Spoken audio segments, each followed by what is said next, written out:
नमस्कार दोस्तों, मैं हूं रामेंद्र सिंह चौहान। सामान्य तौर पर मध्यम वर्ग यानी जिसकी इनकम सामान्य है, औसत है, वह अपने पूरे जीवन काल में या तो अपना मकान बनवा पाता है या फिर बच्चों की अच्छी शिक्षा दीक्षा यानी पढ़ाई लिखाई अच्छे ढंग से कर पाता है, क्योंकि इसके आगे उसकी इनकम कुछ करने की इजाजत नहीं देती है, क्योंकि उसे जीवन यापन करना होता है, अपना और अपने परिवार का भरण पोषण करना होता है। लिहाजा वह यानी मध्यम वर्ग यानी जिसकी औसत आय होती है यानी मध्यम वर्गीय व्यक्ति बच्चों की शिक्षा दीक्षा या मकान बनवा सकता है, बस यही कर सकता है। लेकिन एक बड़ा सवाल उठता है क्षेत्रीय राजनीतिक दलों पर कि आखिर इनको कौन सा कुबेर का खजाना मिल जाता है जो यह अकूत संपदा यानी अरबों खरबों के मालिक हो जाते हैं। बात चाहे उत्तर प्रदेश की हो या बिहार की हो या अब दिल्ली की हो।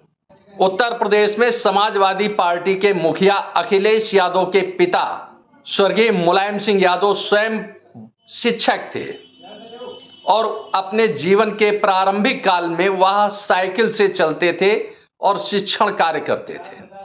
लेकिन राजनीति में आने के बाद यानी क्षेत्रीय राजनीतिक दल समाजवादी पार्टी और उसकी सरकार बनने के बाद अखिलेश यादव के परिवार के पास आखिर अकूत संपत्ति कहां से आ गई, कौन सा कुबेर का खजाना मिल गया, यह बड़ा आश्चर्य लगता है। इसी तरह से बिहार के पूर्व मुख्यमंत्री और देश के पूर्व रेल मंत्री लालू प्रसाद यादव सामान्य जीवन जीते थे, अपने जीवन के प्रारंभिक काल में सामान्य जीवन जीते थे और राजनीति में आने के बाद यानी बिहार में राजद की सरकार बनने के बाद आखिर लालू परिवार को कौन सा कुबेर का खजाना मिल गया जिससे वह अरबों खरबों के मालिक हो गए।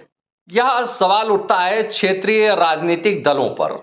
अब प्रवर्तन निदेशालय यानी ईडी यदि इनको चाहे लालू परिवार हो या दिल्ली का केजरीवाल परिवार हो, उसको अगर ईडी समन जारी करता है और ईडी पूछताछ के लिए तलब करता है तो आखिर क्षेत्रीय दलों के पेट में दर्द क्यों होता है, यह एक बड़ा सवाल उठता है। और यह भी सवाल उठता है कि आखिर ईडी यानी प्रवर्तन निदेशालय के बुलावे पर भागने वाले राजनेता आखिर कब तक कानून के शिकंजे से दूर रहेंगे, यह एक बड़ा सवाल उठता है। दिल्ली के मुख्यमंत्री और आम आदमी पार्टी के राष्ट्रीय संयोजक अरविंद केजरीवाल 338 करोड़ के शराब घोटाले में फंसे हुए हैं। प्रवर्तन निदेशालय ने उनको 2 नवंबर 2023 को तलब किया था, जवाब देने के लिए, पूछताछ करने के लिए ईडी ने तलब किया था, प्रवर्तन निदेशालय ने बुलाया था। लेकिन वह अपना तर्क देकर के कि राजस्थान, मध्य प्रदेश, छत्तीसगढ़ सहित देश के 5 राज्यों में विधानसभा चुनाव हो रहे हैं और भारतीय जनता पार्टी चुनाव में जाने से रोकने के लिए अरविंद केजरीवाल को ईडी का समन भेज रही है, या यूं कहें कि पलायनवादी राजनीति के रास्ते पर चलते हुए अरविंद केजरीवाल प्रवर्तन निदेशालय के सामने 2 नवंबर 2023 को हाजिर नहीं हुए, बल्कि वह राजस्थान, मध्य प्रदेश और छत्तीसगढ़ के रोड शो में चले गए यानी चुनाव प्रचार में चले गए। अब एक बार फिर प्रवर्तन निदेशालय ईडी ने 338 करोड़ के शराब घोटाला यानी जो लिकर पॉलिसी गवर्नमेंट की, दिल्ली सरकार की, उसके बाबत पूछताछ करने के लिए 21 दिसंबर 2023 को बुलाया। लेकिन इस बार भी केजरीवाल यानी दिल्ली के मुख्यमंत्री केजरीवाल ईडी को अंगूठा दिखाकर यानी सिंगट्टा दिखाकर चले गए विपश्यना ध्यान केंद्र में शामिल होने के लिए। ईडी ने 2 बार बुलाया अरविंद केजरीवाल को, लेकिन दोनों बार प्रवर्तन निदेशालय न जाकर के अपनी व्यस्तताओं का हवाला देकर अरविंद केजरीवाल ईडी के सामने हाजिर नहीं हुए और किनारा कर गए। इसी तरह से राजद प्रमुख लालू प्रसाद यादव को एक बार फिर प्रवर्तन निदेशालय ने तलब किया है 27 दिसंबर को लालू प्रसाद यादव को प्रवर्तन निदेशालय के सामने हाजिर होना है और इसी के साथ उनके बेटे और बिहार के उप मुख्यमंत्री तेजस्वी यादव को भी प्रवर्तन निदेशालय ने तलब किया है समन भेजकर। लालू प्रसाद यादव और तेजस्वी यादव पर आरोप है प्रवर्तन निदेशालय का कि रेलवे में नौकरी देने के बदले जमीन का मामला जांच पड़ताल में है और इसी सिलसिले में लालू प्रसाद यादव और तेजस्वी यादव से बात करना चाहती है, जांच करना चाहती है। राजद नेता तेजस्वी यादव यह कहकर किनारा कर गए कि ईडी का नोटिस या ईडी का समन एक सामान्य सी प्रक्रिया है और उसके लिए कोई जरूरी नहीं है कि वह हाजिर हो। इसके पहले भी प्रवर्तन निदेशालय ने तेजस्वी यादव को तलब किया था, तब भी नहीं गए थे तेजस्वी यादव ईडी के सामने। इस तरह से राजद परिवार के लालू प्रसाद यादव और तेजस्वी यादव को बार बार प्रवर्तन निदेशालय तलब कर रहा है, बुला रहा है, लेकिन यह राजनेता किनारा कर जाते हैं और ईडी यानी प्रवर्तन निदेशालय के सामने हाजिर नहीं हो रहे हैं।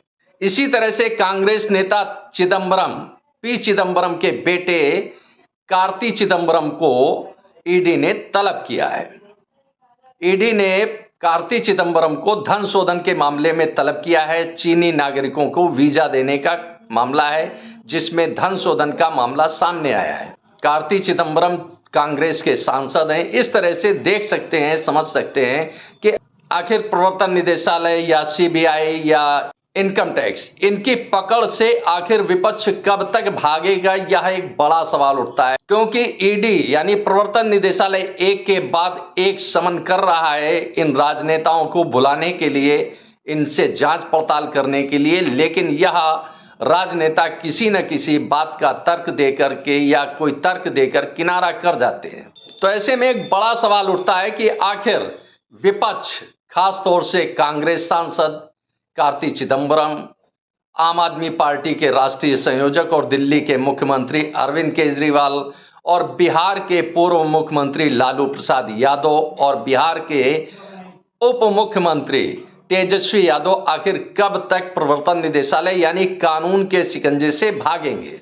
यदि भ्रष्टाचार नहीं किया है और भ्रष्टाचार नहीं है उनके आचरण में, तो आखिर डर कैसा। जाहिर सी बात है कि कहीं ना कहीं मन में एक शंका है, मन में एक संशय है कि भ्रष्टाचार के इस गिरफ्त में, इस जांच में वह बुरी तरह से फंस जाएंगे। और जाहिर सी बात है कि ऐसे मामले में जांच पड़ताल जो हो रही है उसमें कहीं ना कहीं इन राजनेताओं का फंसना तय है। कांग्रेस को अपनी प्रॉपर्टी समझने वाले सोनिया गांधी, राहुल गांधी भी ईडी, प्रवर्तन निदेशालय, इनकम टैक्स और सीबीआई की गिरफ्त में है। प्रवर्तन निदेशालय ने 751 करोड़ की संपत्ति राहुल और सोनिया गांधी की जब्त कर ली है कुछ समय पहले।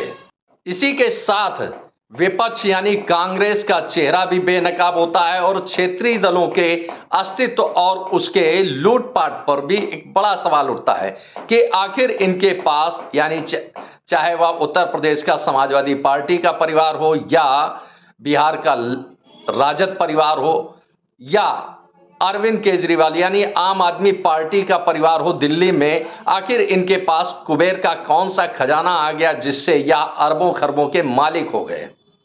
क्योंकि सामान्य आदमी जीवन पर्यंत हाड़ तोड़ मेहनत करता है, बम उसके लिए वह मकान बनवा पाता है या बच्चों को पढ़ा पाता है, तो उसे कुबेर का खजाना आखिर क्यों नहीं मिलता है। मेहनत वह भी करता है, उसके पास भी दिल होता है, दिमाग होता है, परिश्रम करता है और हर संभव कोशिश करता है कि उसकी आय यानी इनकम बढ़े। इसके बावजूद उसके नतीजे ढाक के तीन पात रहते हैं। लेकिन क्षेत्रीय राजनीतिक दलों का अस्तित्व उभरते ही, जैसे ही राजनीतिक दलों का यानी क्षेत्रीय राजनीतिक दलों का अस्तित्व सामने आता है, वह धन कुबेर हो जाते हैं, उनके पास कुबेर का खजाना आ जाता है।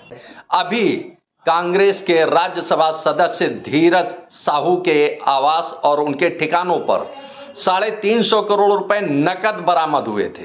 तो इस तरह से खुद देखा जा सकता है कि आखिर यह लूटपाट नहीं है, गैर कानूनी धंधे का पैसा नहीं है, तो आखिर यह पैसा आ कहां से रहा है। शायद प्रवर्तन निदेशालय यानी ईडी, इनकम टैक्स और सीबीआई के शिकंजे से बचने के लिए ही क्षेत्रीय दलों और कांग्रेस ने मिलकर इंडिया अलायंस तैयार किया है, यानी अपोजिशन अलायंस तैयार किया है इंडिया। अब अगर अपोजिशन अलायंस की सरकार बनती है 2024 में, तो जाहिर सी बात है कि विपक्ष पर जो यह ईडी, प्रवर्तन निदेशालय, सीबीआई के छापे होते हैं या बंद हो जाएंगे या इन केस को दफ्तर फाइल कर दिया जाएगा, यानी फाइल को दफ्तर दाखिल कर दिया जाएगा। ऐसे में जो केंद्र सरकार की नीतियां हैं, रीतियां हैं और भ्रष्टाचार के खिलाफ जो अभियान केंद्र सरकार का चल रहा है, उसमें जाहिर सी बात है कि क्षेत्रीय दलों का या तो अस्तित्व समाप्त हो जाएगा या क्षेत्रीय दलों के राजनेता जेल में होंगे। आपने इस वीडियो को देखा, आपको यह वीडियो कैसा लगा कमेंट बॉक्स में हमें अवश्य बताएं। वीडियो को शेयर करें। यदि आप हमारे चैनल पर नए हैं तो हमारे चैनल को सब्सक्राइब करें, जिससे हमारे आने वाले वीडियो, आने वाले नोटिफिकेशन आपको मिल सकें। दोस्तों, वीडियो को लाइक करना ना भूलें। आप लाइक करते हैं तो हमारा प्रोत्साहन होता है, हमारा मोटिवेशन होता है। आपने वीडियो को देखा, आपका बहुत बहुत धन्यवाद। Thank you. जय हिंद, जय भारत।